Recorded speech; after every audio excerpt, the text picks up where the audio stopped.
En lo profundo de los archivos privados de Windsor, un documento sellado que la reina Isabel II nunca quiso que se viera ha salido a la luz. Su contenido no solo reescribe la historia, sino que ha desatado una guerra silenciosa dentro de la familia real. ¿Por qué eligió a Lady Louise? Quédate y descubre el secreto. Sucedió como lo hacen todos los desastres reales, silenciosamente detrás de puertas cerradas. En las entrañas de los archivos privados del castillo de Windsor, un laberinto de pasillos fríos, donde la historia duerme bajo un manto de polvo y protocolo, un documento sellado emergió a la luz. Este no era un documento de Estado, ni un decreto real. Era algo mucho más peligroso. Un testamento personal, uno que la reina Isabel II nunca tuvo la intención de que viera los ojos del público. La cadena de eventos comenzó con una mundana tarea de mantenimiento. En una de las bibliotecas menos utilizadas del castillo, un miembro del personal, un veterano con casi 30 años de servicio silencioso y leal, movió una vieja estantería de roble macizo. Al hacerlo, reveló algo que no debería haber estado allí. Detrás de volúmenes de historia que no habían sido tocados en décadas, en un hueco deliberadamente tallado en la pared de piedra, descansaba una cartera de cuero oscuro con la insignia real grabada en oro deslucido. El trabajador, un hombre que había dedicado su vida a los rituales silenciosos del palacio, supo de inmediato que esto no era algo que debía manejar con ligereza. La cartera estaba sellada con el tipo de cera carmesí que no se había utilizado en la correspondencia oficial de la corona durante años. Pero la firma que cruzaba el sello era inconfundible, grabada con la presión de una mano firme y decidida. Pertenecía a la propia reina Isabel. El protocolo, ese conjunto de reglas no escritas que gobierna cada movimiento dentro de los muros del palacio, se activó con la velocidad de un veneno. Antes de que pasara una hora, 3 de los asesores más confiables de la difunta reina, hombres ya retirados, pero cuya lealtad era incuestionable, fueron convocados desde sus tranquilas vidas en el campo. Llegaron por separado, vehículos oscuros deslizándose por las puertas de Windsor, cada uno jurando el más estricto secreto antes de que se les mostrara el sorprendente descubrimiento. Se reunieron en una pequeña sala de lectura, el aire denso con el olor a cuero viejo y la anticipación de una revelación. Cuando rompieron el sello, el sonido pareció resonar en el silencio absoluto de la habitación. Testigos dirían más tarde que la sala cayó en un silencio atónito. No el silencio de la reverencia, sino el que precede a una tormenta. Dentro de la cartera había una directiva detallada, escrita con la inconfundible y elegante caligrafía de la reina. En sus páginas delineaba la disposición de una propiedad que, oficialmente, no existía. No era Balmoral, el lugar donde había exhalado su último aliento. No era Sandringham, su amado retiro en Norfolk. Esto era algo completamente diferente. Un secreto mantenido bajo un velo de secretismo que había durado más de medio siglo. Pero la revelación más explosiva no era la propiedad, sino el beneficiario. El nombre escrito en la página no era el de un miembro de alto rango de la realeza, ni el de un pariente lejano de Camilla, sino el de Lady Louise Windsor, la nieta tranquila y discreta, la joven que siempre había evitado deliberadamente el centro de atención. La decisión, tomada en la soledad de la conciencia de una monarca, reabrió viejas heridas y desencadenó una indignación que resonaría por los dorados pasillos del palacio como un eco de antiguas rivalidades y nuevas traiciones. Una furia silenciosa comenzaba a gestarse, una tormenta que amenazaba con destrozar la fachada cuidadosamente construida de unidad familiar. La corona se había agrietado y la primera fisura acababa de aparecer. La sala cayó en un silencio atónito. Los 3 asesores, hombres que habían dedicado sus vidas a interpretar los matices del poder real, leyeron y releyeron el documento como si las palabras pudieran cambiar de significado. Cada hoja de papel, con su textura gruesa y el ligero aroma a lavanda de los cajones de la reina, era una bomba de tiempo. El documento no solo era claro, era brutalmente preciso. Estaba fechado, sellado y atestiguado 3 años completos antes de la muerte de la monarca, un detalle crucial que eliminaba de inmediato cualquier duda sobre su capacidad mental. No fue una decisión de última hora tomada en un momento de debilidad, sino un plan calculado, ejecutado con la precisión clínica de una soberana en pleno control de su reino y de sus secretos. El veredicto era inequívoco. Lady Louise Windsor, y sólo ella, era la única heredera de la misteriosa finca y de todo lo que contenía. El documento, redactado por los abogados privados de la reina, especificaba que no había provisiones para un acceso compartido. No se mencionaba a otros miembros de la familia. Era un acto de exclusión tan deliberado como el de la herencia misma. Esta era una revelación que podría trastocar toda la línea de sangre real, no en términos legales, sino en la moneda mucho más volátil de la percepción y el favor. La noticia, manejada con el máximo secreto, fue llevada al rey Carlos, no como un rumor, sino como un hecho consumado. Se dice que su rostro, normalmente entrenado para la impasibilidad pública, palideció, no de ira, sino de pura conmoción. Ni siquiera él, el hijo y heredero al trono, conocía la existencia de la propiedad y mucho menos los planes de su madre para ella. La institución lo había mantenido en la oscuridad. Inmediatamente surgieron las preguntas. La primera y más obvia resonó en los pasillos silenciosos del poder. ¿Por qué el secreto? Si la reina deseaba dejarle algo a su nieta, ¿por qué no incluirlo en su testamento oficial? ¿Por qué recurrir a un proceso tan elaborado para ocultar tanto la propiedad como sus intenciones?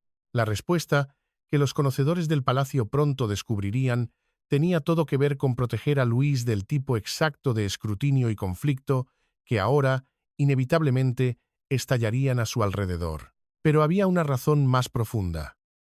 La elección de Luis fue una declaración, un acto de preferencia tan claro y resonante que equivalía a una purga simbólica. Era una remodelación de la monarquía por proximidad, no por legitimidad. La reina, desde la tumba, había realineado el círculo íntimo de la familia, no basándose en el título o la línea de sucesión, sino en la confianza, esa moneda invisible pero todopoderosa dentro de la casa de Windsor.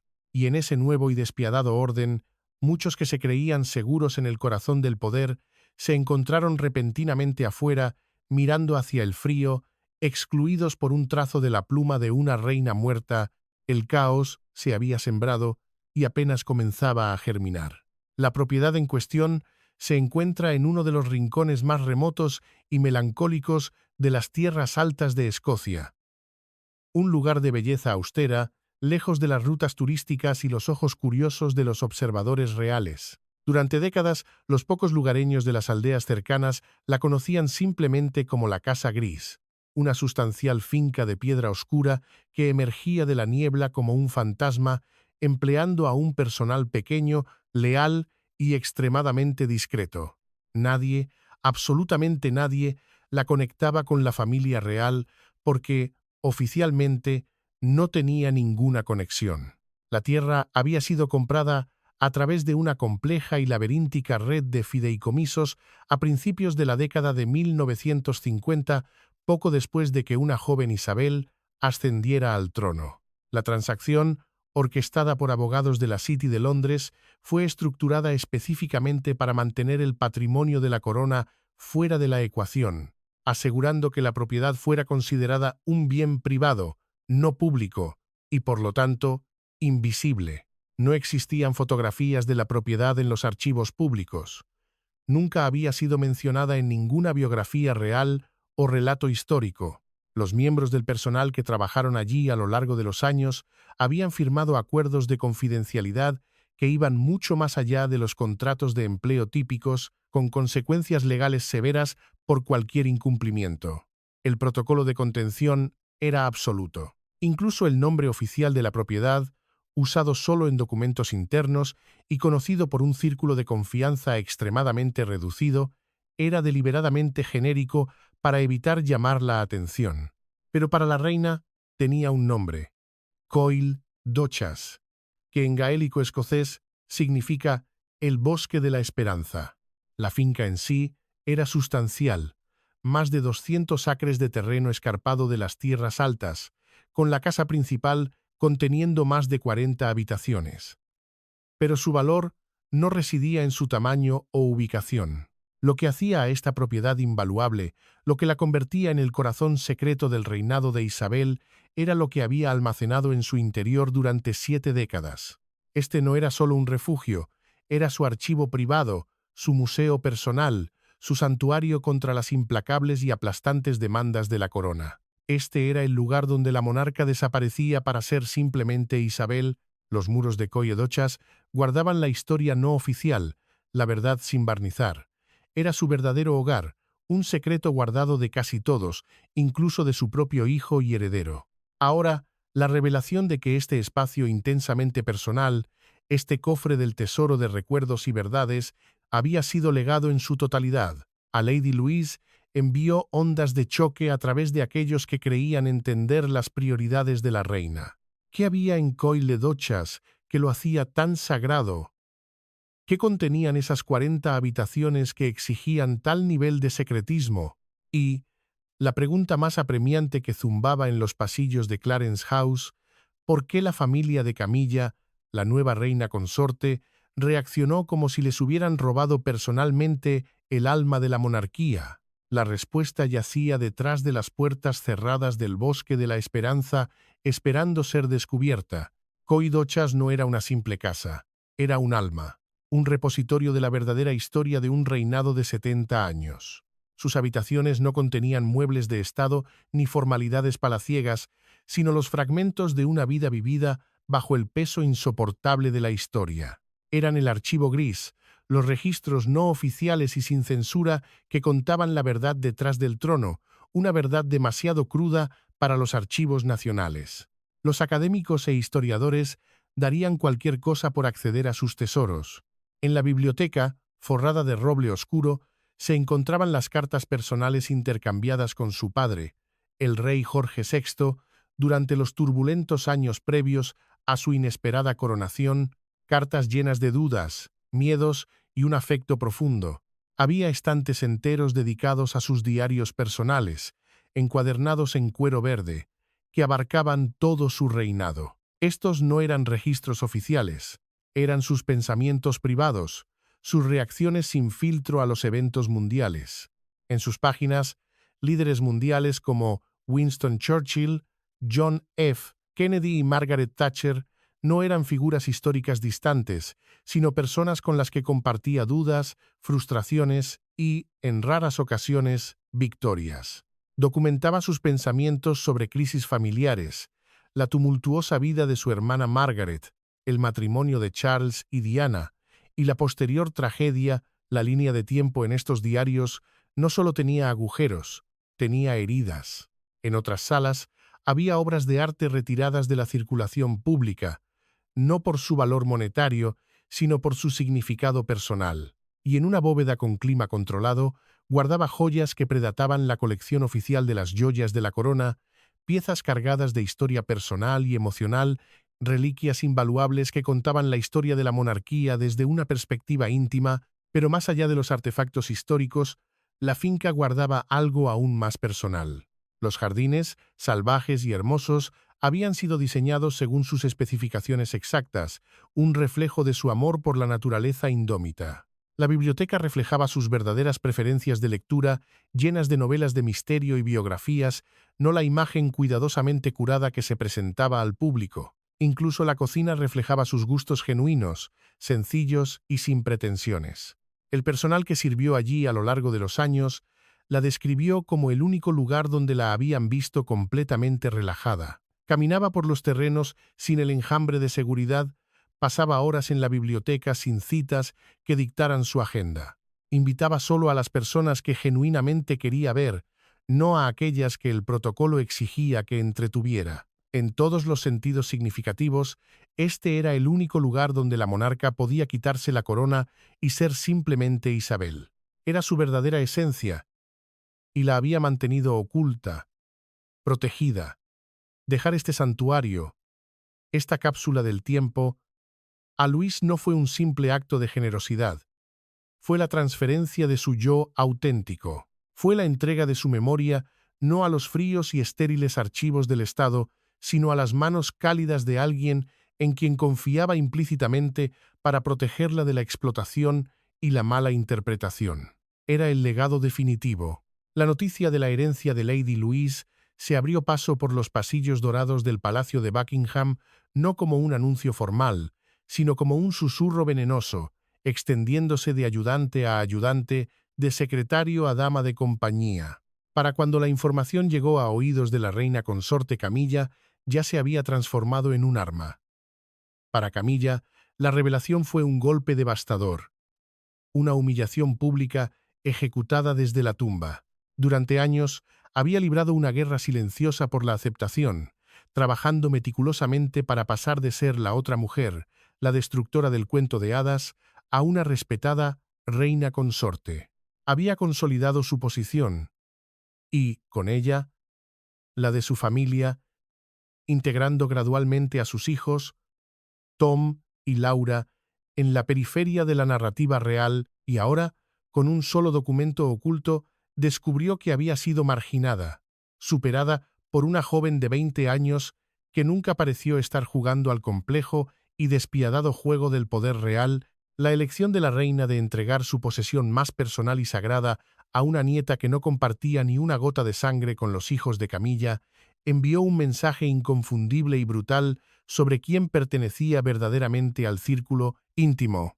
Era una declaración de que la sangre Windsor y la confianza ganada a lo largo de una vida pesaban infinitamente más que un matrimonio tardío y un título conferido. El acto no era solo de preferencia, era una exclusión, un juicio final. La reina había mirado a toda la familia, incluidos los hijos de Camilla, y había decidido que no eran dignos de acceder a su santuario personal. El rey Carlos se encontró en una posición imposible, atrapado entre la voluntad inamovible de su difunta madre y la creciente y gélida furia de su esposa. Fuentes cercanas al palacio describen el ambiente en Clarence House como insoportable.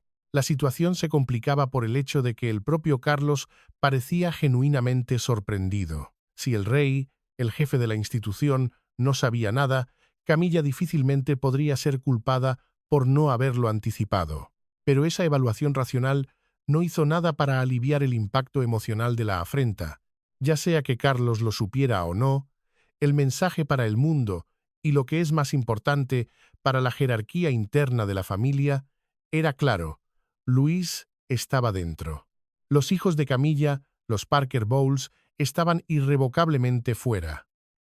No era un asunto de dinero o propiedades, era un asunto de estatus, de pertenencia, era una negación de su legitimidad en el corazón mismo de la historia real. La corona se había agrietado y la falla corría directamente a través de los aposentos privados del rey y la reina, amenazando con dividir la misma fundación de su reinado. El pasado, como siempre, había regresado como una orden, y esta vez era una orden de exilio. Para entender por qué la reina Isabel eligió a Lady Louise, hay que mirar más allá del deslumbrante espectáculo público de la familia real y examinar las relaciones que se desarrollan lejos de las cámaras, en la quietud de los pasillos privados. Mientras el mundo se centraba en William y Harry, en la brillante línea de sucesión y los futuros reyes, algo mucho más silencioso, pero igualmente profundo, estaba sucediendo entre la monarca y su nieta segunda más joven. Lady Louise Windsor siempre fue diferente. Nacida con esotropía, una discapacidad visual que requirió múltiples y dolorosas cirugías en su infancia, creció con una humildad innata que la fama y el privilegio a menudo destruyen. Sus padres, el príncipe Eduardo y Sophie, tomaron la decisión deliberada y, para algunos, radical, de criar a sus hijos lejos del centro de atención. Rechazaron los títulos reales que podrían haber sido suyos e insistieron en una educación normal en lugar de un privilegio real. Este enfoque se alineaba perfectamente con los valores que la reina Isabel apreciaba en privado, pero que no siempre podía implementar con otros nietos atrapados en la maquinaria de la sucesión. Observó a Luis convertirse en una joven reflexiva y culta que mostraba un interés genuino y apasionado por la historia, particularmente la historia real, sin ningún deseo aparente de explotar esa conexión para beneficio personal. Luis hacía preguntas no para parecer inteligente, sino porque genuinamente quería entender. Escuchaba más de lo que hablaba, una cualidad rara, y, de manera crítica para una monarca que había visto su confianza traicionada en innumerables ocasiones, nunca, ni una sola vez, filtró conversaciones familiares privadas a la prensa ni usó su conexión real para obtener atención en las redes sociales. Era un fantasma digital en un mundo de sobreexposición. Su vínculo se profundizó durante las largas visitas de verano a Balmoral. Mientras que otros miembros de la familia trataban estas estancias como apariciones obligatorias, trayendo amigos y programando sus agendas, Louise llegaba sola y se quedaba más tiempo. Acompañaba a la reina en sus paseos matutinos por los páramos cubiertos de niebla, cómoda en un silencio compartido que la reina, rodeada de gente que siempre quería algo de ella, encontraba profundamente refrescante. Pasaba las tardes en la biblioteca, genuinamente absorta en libros de historia, en lugar de lanzar miradas furtivas a su teléfono. La reina Isabel, que había pasado toda una vida siendo un símbolo, encontró en Luis a alguien que veía a la mujer detrás de la corona. En las conversaciones, las damas de compañía de la reina comenzaron a notar cambios sutiles en cómo hablaba de Luis. Referencias a la que escucha y mi pequeña archivista se colaron en las conversaciones. Cuando los miembros de la familia a veces descartaban a Luis como tímida o sin ambición, la reina los corregía en voz baja, señalando que hay una diferencia entre ser callado y estar vacío, entre ser privado y ser insignificante. En la quietud de las tierras altas, sin que nadie en la ruidosa corte de Londres se diera cuenta, la reina había encontrado no a una sucesora al trono, sino a la guardiana de su verdadero y auténtico ser. Cuando la familia Parker Bowles se enteró de la verdad, la revelación no fue una simple noticia, fue un golpe físico, un impacto sísmico que sacudió los cimientos de su cuidadosamente construida posición. Durante años, habían observado cómo su estatus se fortalecía, cómo pasaban de ser figuras periféricas a ser parte integral de la narrativa real. Camilla era la reina consorte. Sus hijos, aunque sin títulos, eran cada vez más visibles, asistiendo a más eventos, recibiendo más reconocimiento. Habían llegado a creer en su propia permanencia. Y entonces, con un solo documento oculto, con la tinta de una reina muerta, descubrieron que habían sido completamente superados por una joven que nunca había buscado el poder. La exclusión deliberada de la reina de su legado más íntimo fue devastadora. Era un rechazo absoluto que no podían ignorar. Más que el incalculable valor material de la finca, era el simbolismo lo que dolía. La reina, la matriarca de la institución a la que tan desesperadamente querían pertenecer, los había mirado y había decidido que no eran dignos. Había elegido a alguien que, según las medidas tradicionales de la jerarquía, debería haber estado mucho más abajo en la línea de consideración. Las reacciones iniciales dentro del círculo íntimo de Camilla, según fuentes de palacio, fueron explosivas. Las llamadas telefónicas entre los miembros de la familia se volvieron acaloradas, llenas de incredulidad y furia. ¿Cómo se les había pasado esto por alto? ¿Cuándo había tomado la reina esta decisión? Camilla misma, según se informa, oscilaba entre una ira gélida y un profundo y personal dolor. Había pasado décadas trabajando para rehabilitar su imagen, para dejar atrás la controversia de su relación con Carlos y convertirse en un miembro aceptado y trabajador de la familia. Había jugado según las reglas, había seguido el inflexible protocolo Windsor, y sin embargo, el acto final de la reina había sido trazar una línea muy clara en la arena, separando a la familia de sangre de aquellos que eran meramente adyacentes a ella. Su legitimidad, por la que tanto había luchado, se veía ahora socavada, no por un escándalo público, sino por un juicio privado y silencioso. Tom Parker Bowles, su hijo, fue, según los susurros que recorren Westminster, el primero en sugerir una acción legal. Impulsivo y protector de su madre, inmediatamente buscó consejo, consultando a abogados especializados en el opaco mundo del derecho sucesorio de la aristocracia. Buscaba desesperadamente cualquier ángulo, cualquier tecnicismo que pudiera impugnar la herencia. ¿Podrían argumentar que la reina no había sido plenamente competente? podrían reclamar que la propiedad debería haber sido considerada parte del patrimonio de la corona. El pasado había regresado como una orden, no como un recuerdo, y para la familia de Camilla era una orden de exilio del corazón mismo de la historia real, un veredicto que se negaban a aceptar sin luchar. La búsqueda de una batalla legal por parte de Tom Parker Bowles fue breve y brutalmente desalentadora. Los expertos legales a los que consultó, hombres de rostros impasibles en despachos forrados de caoba, entregaron un veredicto frío, clínico y unánime. La voluntad de la reina era una fortaleza legal inexpugnable. El documento secreto no era una simple nota, era un instrumento legal meticulosamente elaborado, diseñado con la previsión de una estratega que había pasado 70 años navegando las traicioneras aguas de la corte. Cada detalle había sido pensado para resistir precisamente este tipo de desafío. El hecho de que estuviera fechado 3 años antes de su muerte eliminaba cualquier argumento plausible sobre decisiones tomadas en el lecho de muerte, bajo coacción o en un estado de confusión mental. Múltiples testigos, incluidos sus asesores más antiguos y de mayor confianza, habían verificado no solo la firma de la reina, sino también su claridad mental y su firme intención en el momento de la creación del documento.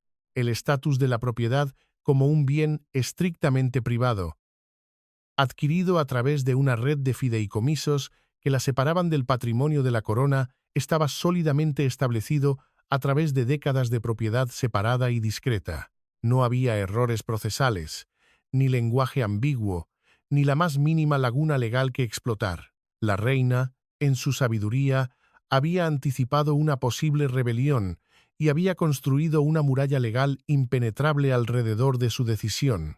Pero más peligroso y disuasorio que la falta de opciones legales era la inminente catástrofe de relaciones públicas que se avecinaba. El simple hecho de considerar una impugnación de los últimos deseos de la monarca era un acto de guerra no solo contra una nieta, sino contra el legado sagrado de una reina inmensamente amada por su pueblo. Era una batalla que no podían ganar. La familia Parker Bowles se enfrentaba a una elección imposible: aceptar la humillación en un silencio tenso o lanzarse a una batalla pública que los marcaría para siempre, como los parientes codiciosos que intentaron pisotear la memoria de la reina. Se encontraron atrapados, sin un camino legal a seguir y con el abismo de la desaprobación pública abriéndose a sus pies. La monarquía, como institución, había sido protegida por la previsión de su antigua soberana. Pero la paz, dentro de sus muros, se había hecho añicos. En el silencio que siguió a la consulta legal, una verdad persistía, fría e inmutable. No todas las heridas están destinadas a sanar. Habían sido superados y la humillación apenas comenzaba. El golpe de gracia no vino de un tribunal de justicia, sino del implacable y volátil tribunal de la opinión pública. En un movimiento calculado, alguien, probablemente desde dentro del equipo legal consultado por la familia de Camilla, filtró la historia a la prensa. No solo la existencia de la herencia secreta, sino la intención de la familia de impugnarla. La reacción fue inmediata, sísmica y brutal. El público británico, todavía inmerso en un profundo luto nacional por su monarca más longeva, se enfureció ante la mera sugerencia de que se cuestionaran sus últimos deseos. La narrativa se apoderó de los medios, la nieta discreta y trabajadora contra los parientes advenedizos y codiciosos. Los editoriales de los periódicos, desde los tabloides hasta los más serios, condenaron el comportamiento rapaz y profundamente irrespetuoso de la familia de Camilla.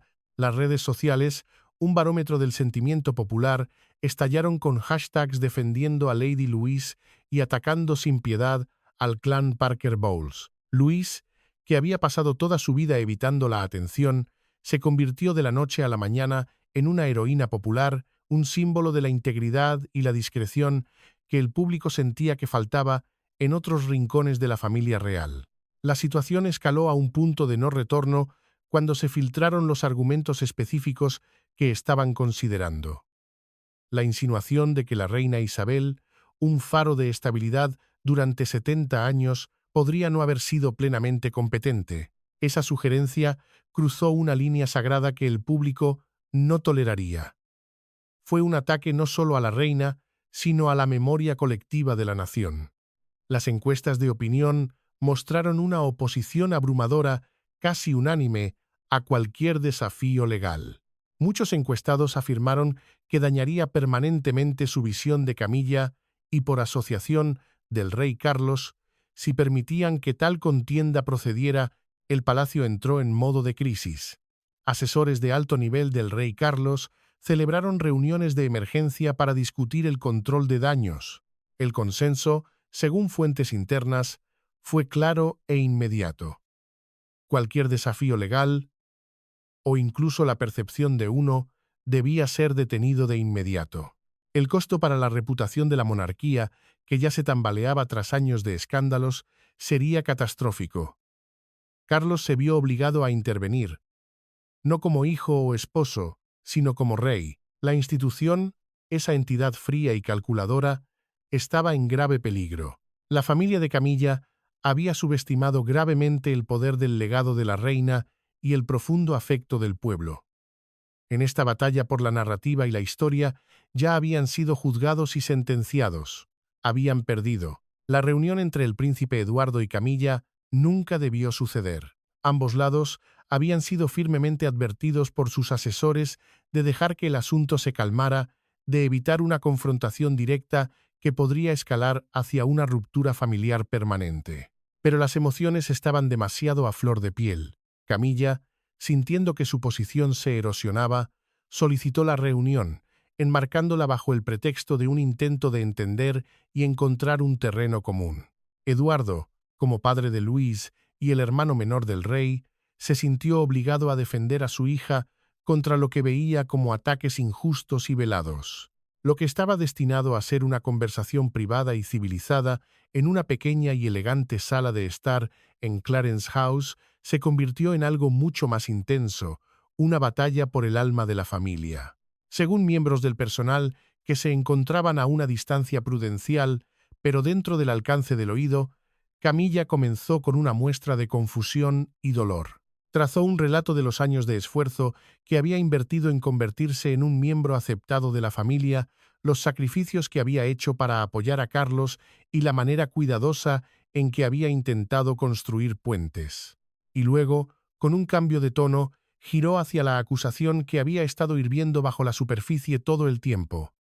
Que Eduardo y su esposa, Sophie, habían cultivado deliberadamente y de manera manipuladora la relación de Luis con la reina con este propósito exacto, para asegurar una herencia que elevaría su rama de la familia, a menudo pasada por alto.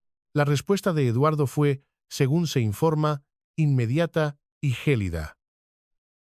Señaló que la relación de Luis con su abuela se había desarrollado de forma natural, orgánica, sin ninguna orquestación o motivo ulterior. Hizo hincapié en que Luis nunca había pedido nada, nunca se había posicionado para obtener ventajas y que estaba tan sorprendida como todos los demás por la herencia. Fue más allá, sugiriendo con una franqueza cortante que si la familia de Camilla se sentía excluida, tal vez deberían examinar por qué la reina no se había sentido lo suficientemente cercana a ellos como para compartir esta parte tan íntima de su vida. La conversación se deterioró a partir de ahí. Camilla, sintiéndose acorralada, supuestamente sacó a relucir las diferencias en la jerarquía real, señalando que, como reina consorte, su rango superaba al de Eduardo y toda su familia. Sugirió que la herencia socavaba esa estructura y sentaba un precedente peligroso. El punto de ruptura llegó cuando Camilla cuestionó si la reina había sido plenamente consciente de lo que estaba haciendo, insinuando que podría haber sido confundida o sutilmente influenciada. La sugerencia de que la mente de la reina Isabel había estado fallando hizo que Eduardo se pusiera de pie.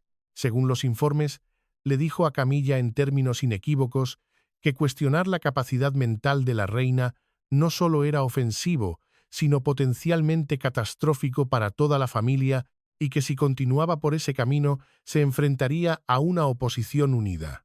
Las líneas se habían trazado. Se habían lanzado acusaciones que no podían retirarse. La confianza, Ese delicado tejido se había rasgado. Sophie, la duquesa de Edimburgo, esposa de Eduardo, había permanecido presente, pero en un silencio casi absoluto durante la mayor parte del tenso intercambio. Había observado una figura de calma en medio de la tormenta emocional. Eligió este momento de máxima tensión, con las acusaciones de Eduardo aún flotando en el aire, para hablar, y sus comentarios, pronunciados en un tono tranquilo pero con un filo de acero, cambiaron la dinámica de la confrontación por completo. Con una calma que desarmaba, señaló que el verdadero problema no era la herencia en sí, no era la finca, ni el dinero, ni siquiera la aparente falta de respeto a la jerarquía. El verdadero problema, dijo, era lo que la herencia revelaba sobre las relaciones fundamentales dentro de la familia. La reina, explicó Sophie, había elegido compartir su santuario más privado, su alma en forma de propiedad, con alguien en quien confiaba de manera completa y absoluta.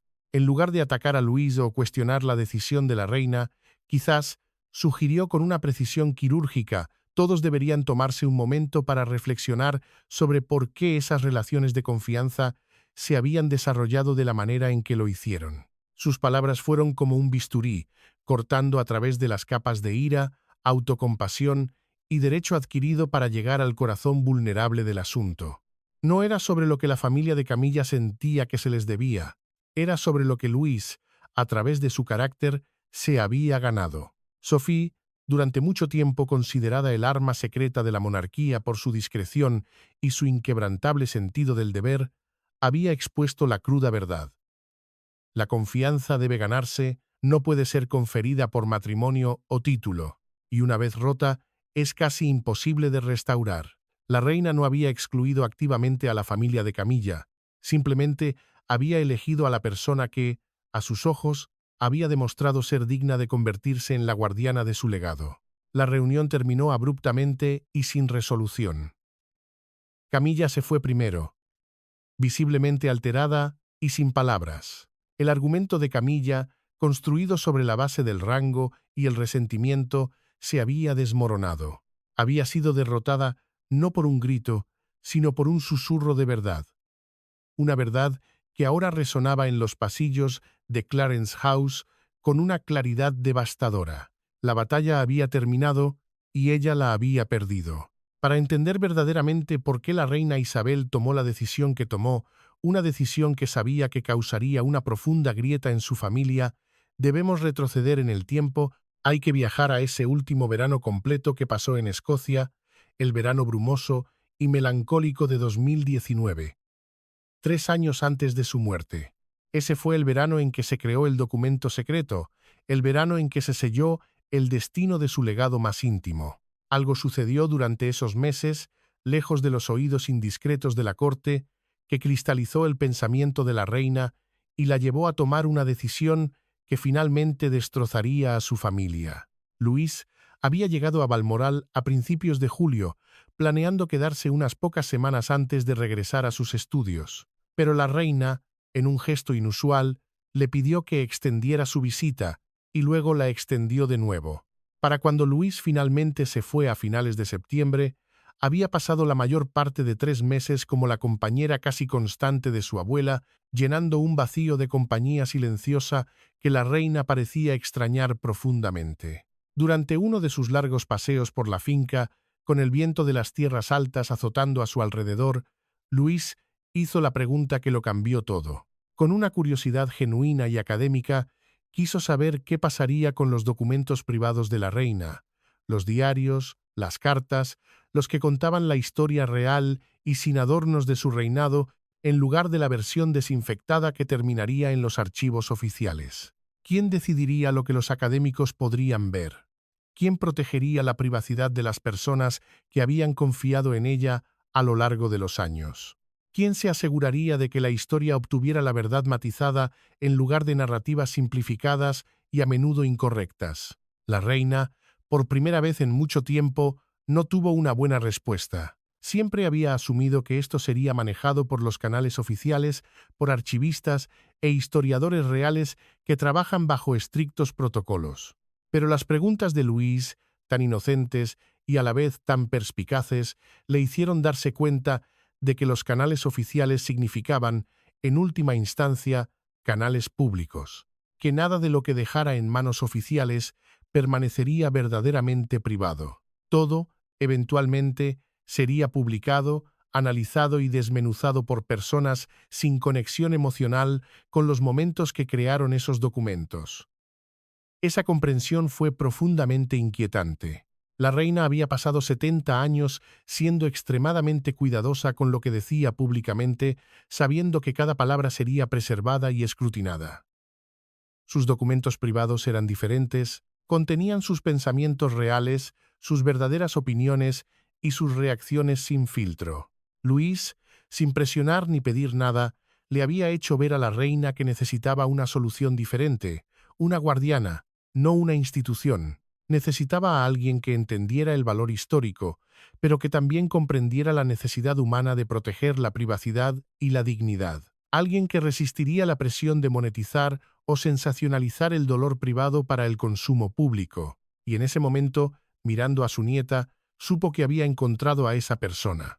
Una vez que la idea echó raíces en la mente de la reina, comenzó a poner a prueba a Luis. No de manera abierta, sino a través de pequeñas y sutiles evaluaciones, como solo una monarca entrenada en una vida de observación podría hacer. Durante el resto de ese verano, Luis fue sometida a una serie de pruebas de carácter de las que no era consciente. La reina, durante sus conversaciones, compartía anécdotas e historias de controversias pasadas, detalles íntimos que nunca habían salido de los muros del palacio. Luego, observaba atentamente, buscando cualquier señal de que Luis pudiera repetir esos secretos a otros miembros de la familia o dejar escapar detalles en una conversación casual. Luis nunca lo hizo. Demostró una discreción de hierro que iba mucho más allá de sus años.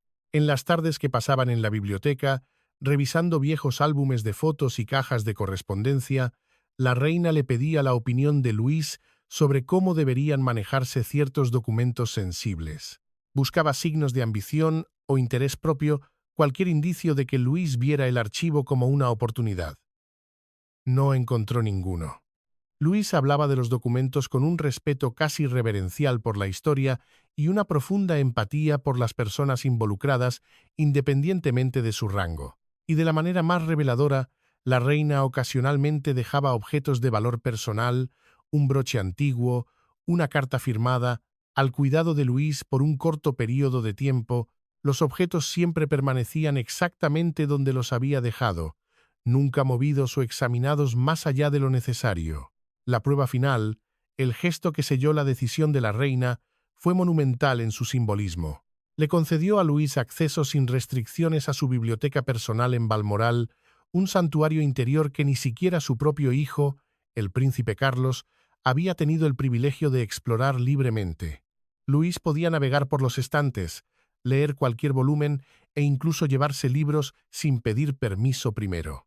Para una monarca que había pasado 70 años de su vida siendo cuidadosamente protegida en cada aspecto, este nivel de confianza sin precedentes era extraordinario. Luis había demostrado, sin saberlo, que valoraba la preservación por encima de la publicidad, la historia por encima de los titulares.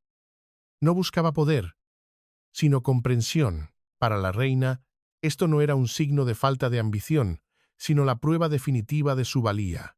No estaba siendo evaluada para un título o una posición pública, sino para un papel mucho más sagrado, el de confidente y guardiana. La decisión estaba tomada. La heredera del alma de la reina había sido elegida. En septiembre de ese año, con la decisión ya firmemente tomada en su mente, la reina se reunió con sus abogados privados en la soledad de Balmoral. Allí, en un acto de precisión legal y profundo afecto personal, comenzó el proceso de crear el fideicomiso secreto. Fue un movimiento calculado para transferir la propiedad de la finca escocesa Coil Dochas, junto con todo su invaluable contenido, a Lady Louise Windsor tras su muerte. El documento fue estructurado deliberadamente para eludir los canales reales oficiales, para permanecer oculto a la institución hasta después de que ella se hubiera ido y para ser legalmente inexpugnable una vez que fuera revelado. Era un acto de preservación. uno que la monarquía tenía demasiado miedo de hacer por sí misma. La reina sabía, con una certeza melancólica, que esta decisión causaría un conflicto amargo. No era ingenua sobre la compleja y a menudo tóxica dinámica de su propia familia, ni sobre los sentimientos heridos y las acusaciones que inevitablemente resultarían de una declaración tan clara de preferencia, pero también había llegado a un punto en su larga vida en el que proteger su verdadero legado importaba más que evitar otro drama familiar. Había pasado 70 años poniendo el deber a la institución por encima de la preferencia personal. Este sería uno de los pocos y últimos actos en los que haría exactamente lo contrario. El documento que creó, la cartera de cuero que sería descubierta años más tarde, incluía una carta personal para Luis. No era un mensaje formal, sino una explicación escrita de su razonamiento, de abuela a nieta. En ella, reconocía con franqueza que Luis podría enfrentar críticas y conflictos debido a esta herencia. Se disculpaba de antemano por la pesada carga que le estaba imponiendo, sabiendo que la arrojaría al centro de una tormenta. Pero también expresaba una confianza absoluta e inquebrantable en que Luis era la elección correcta, la única elección posible, porque, escribió la reina, Luis representaba las cualidades que ella valoraba por encima de todas las demás: discreción, integridad y un genuino y profundo respeto por la historia por encima de los efímeros titulares. Cuando Luis dejó Balmoral ese septiembre para regresar a sus estudios, ya sabía de la existencia de la finca y de los planes de la reina, pero había sido juramentada al más estricto secreto, un voto susurrado que ahora la unía a su abuela de una manera profunda. Se le dijo que la transferencia no ocurriría durante años y se le instó a continuar viviendo su vida exactamente como lo había estado haciendo. La reina no quería que Luis se sintiera agobiada por la expectativa o que cambiara su comportamiento basándose en una futura herencia.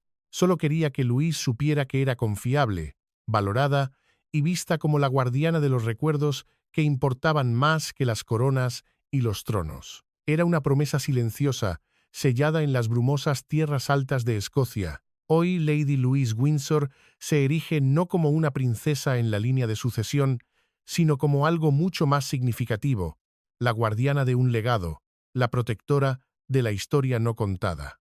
La finca escocesa, Coil Dochas, ya no es un secreto guardado por una reina, sino una responsabilidad que ahora descansa sobre sus jóvenes hombros. El peso de 70 años de historia, de pensamientos no dichos, de verdades sin barnizar y de secretos de Estado, ahora es suyo para salvaguardar. No dominará los titulares. Probablemente no dará entrevistas explosivas, pero no lo necesita. Porque para Luis, la influencia nunca fue sobre el espectáculo. La familia real, mientras tanto, permanece fracturada. Las líneas que se trazaron durante esa amarga confrontación en Clarence House se han endurecido hasta convertirse en muros de resentimiento. La confianza, ese delicado y precioso tejido que une a cualquier familia, se ha roto, quizás irreparablemente. No todas las heridas están destinadas a sanar. Camilla y su familia han sido derrotados, no en un tribunal de justicia, sino en el simbólico y mucho más brutal tribunal de la historia y el legado. Han aprendido una dura lección. En la monarquía, la verdadera legitimidad no se confiere con una corona ni se asegura con un matrimonio. Se gana, silenciosamente, a través de la confianza. Y la reina Isabel, en su acto final, el más personal y poderoso de todos, dejó muy claro a quién le había otorgado la suya. La monarquía como institución ha sido protegida por la previsión de su matriarca, pero su paz ha sido rota. Y mientras Lady Louise entra en la soledad de su nueva y profunda guardianía, en los silenciosos pasillos del Bosque de la Esperanza, una verdad inmutable persiste, resonando a través de las generaciones. La historia, en última instancia, no recuerda quién llevaba la corona. Recuerda quién se la ganó, y a veces, el legado más poderoso no es un trono dorado, sino la llave de una puerta cerrada, la llave de la verdad. ¿Estará la discreción de Luis a la altura de las presiones que ahora se ciernen sobre ella? Solo el tiempo lo dirá.